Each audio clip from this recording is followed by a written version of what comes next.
പാണക്കാട് കുടുംബവും അതുപോലെ മുസ്ലിം ലീഗുമായിട്ടും വർഷങ്ങളായി അടുത്ത ബന്ധമുള്ള ഒരു വ്യക്തി കൂടിയാണ് ഞാൻ, രാഷ്ട്രീയ പ്രവർത്തകനാണ്. ഇന്ത്യൻ യൂണിയൻ മുസ്ലിം ലീഗ് നമ്മുടെ UDF രാഷ്ട്രീയത്തിൻ്റെ ഏറ്റവും വലിയ ശക്തി കേന്ദ്രം കൂടിയാണ്. ഞങ്ങൾ ഒരു കാലത്തും ഇല്ലാത്ത തരത്തിൽ ടീം UDF ആയിട്ടാണ് പ്രവർത്തിച്ചത്.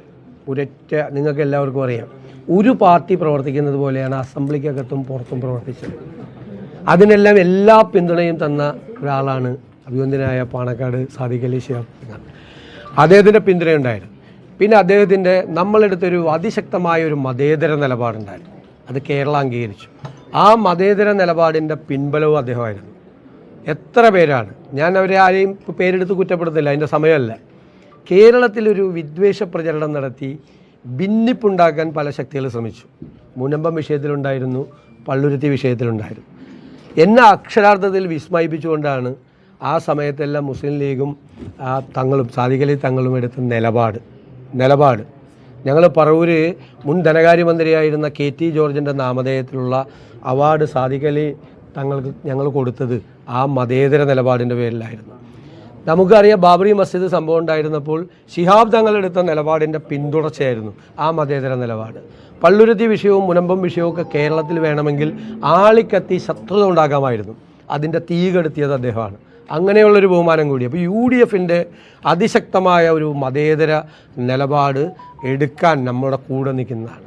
ഒരു വർഗീയ വിദ്വേഷം വരുന്ന ഒരു പരാമർശം പോലും ഒരു മുസ്ലിം ലീഗ് നേതാവ് നടത്തിയിട്ടില്ല. തെരഞ്ഞെടുപ്പ് ഇപ്പോഴും പ്രചരണം നടത്തുന്നുണ്ട് കുറേ പേര്. തെരഞ്ഞെടുപ്പ് കാലത്തും അതേ പ്രചരണമായിരുന്നു. അതിനൊക്കെ ഞങ്ങൾ ശക്തിയായി നേരിട്ടു. ഞാൻ ഇന്നലെയും ചോദിച്ചല്ലോ ഒരു ചോദ്യം, ഇന്ത്യൻ യൂണിയൻ മുസ്ലിം ലീഗ് ദുർബലമായാൽ ആ സ്പേസ് ആര് കൊണ്ടുപോകുന്നുള്ളൊരു ചോദ്യമുണ്ട്. പിന്നെ കേരളം ഉണ്ടാവില്ല. അപ്പോൾ അതുകൊണ്ട് ഞങ്ങൾ സഹോദര സംഘടനകളാണ്, ചേർത്ത് നിർത്തും. ഞങ്ങളുടെ ചില സ്ഥാനാർത്ഥികൾക്ക് അവർക്ക് മേധാവിത്വമുള്ള സ്ഥലത്ത് നമ്മൾ അറിഞ്ഞിട്ടില്ല, അവർ കൊണ്ടുപോയി ജയിപ്പിച്ചിങ്ങോട്ട് തന്നു. ഞങ്ങൾക്ക് മേധാവിത്വമുള്ള സ്ഥലങ്ങളിൽ അവരുടെ ചില സ്ഥാനാർത്ഥികളുണ്ടായിരുന്നു. പരസ്പരം എല്ലാ കക്ഷികളും, കേരള കോൺഗ്രസിൻ്റെ ആണെങ്കിലും മറ്റ് ഘടകകക്ഷികളുടെ ആണെങ്കിലും എല്ലാവരും അങ്ങനെ ചെയ്തത്.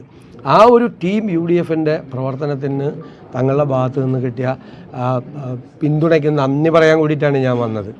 ഞാൻ വളരെ അഭിമാനത്തോടും ആവേശത്തോടും കൂടിയാണ് അദ്ദേഹത്തെ കാണാൻ വന്നത്. തീർച്ചയായിട്ടും ഞങ്ങൾ ഇതുപോലെ തന്നെ ഒരുമിച്ച് ഇനിയൊരു വർക്കുണ്ട്.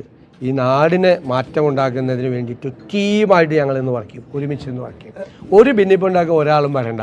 അതിനൊക്കെയുള്ള നല്ല ചുട്ട മറുപടി അപ്പം കിട്ടും. ഒന്നും അകലെയല്ല, ചില സ്വപ്നങ്ങൾ വൈകിയേക്കാം, പക്ഷേ അസാധ്യമല്ല. പുതിയൊരു തുടക്കം കരുതലോടെ.